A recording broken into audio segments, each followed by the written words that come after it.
Sir naman Liam. yun, Sir Vince. Let us all welcome once again Shane Anas, our queen of soul sa kanyang mga awitin na may pinamagatang Isang Martir. At kahit na grabe, napakasakit ng mga kanta mo, Shane. Inaano ka ba namin, Shane? Tama na. Tama na. Yes, Sir Vince.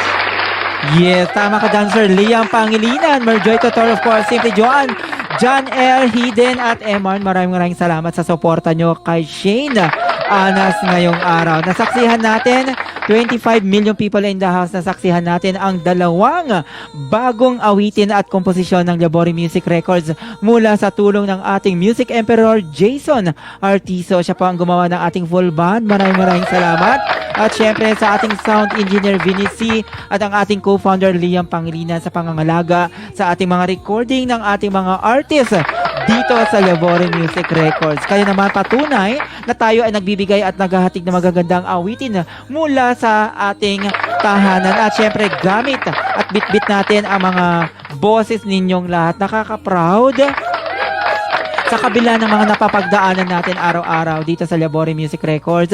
Tanging talento nyo lamang ang nagpapatatag at nagbibigay ng kinang sa isa't isa.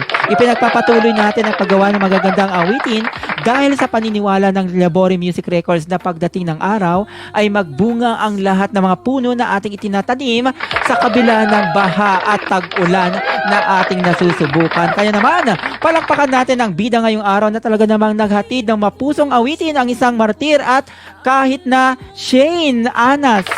Congratulations. Meron kang gustong sabihin, Shane?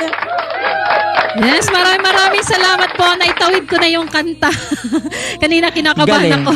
18 million viewers. Maraming salamat po sa mga patuloy na pagsuporta sa akin dito hanggang matapos ko itong aking grand launching ngayong araw. Lalo na sa ating sound engineer Vinici at saka kay pati Jason Artiso. Napakaganda ng kanta na binigay sa akin. Lalo na kay Sir Benz sa pag-compose nito. Napakaganda, Sir Benz. Thank you so much. Sa akin mo pinagkatiwala yung song. At saka kay co-founder Sir Liam Pangilinan sa tiwala sa akin. Lalo na sa aking mga kasama sa mga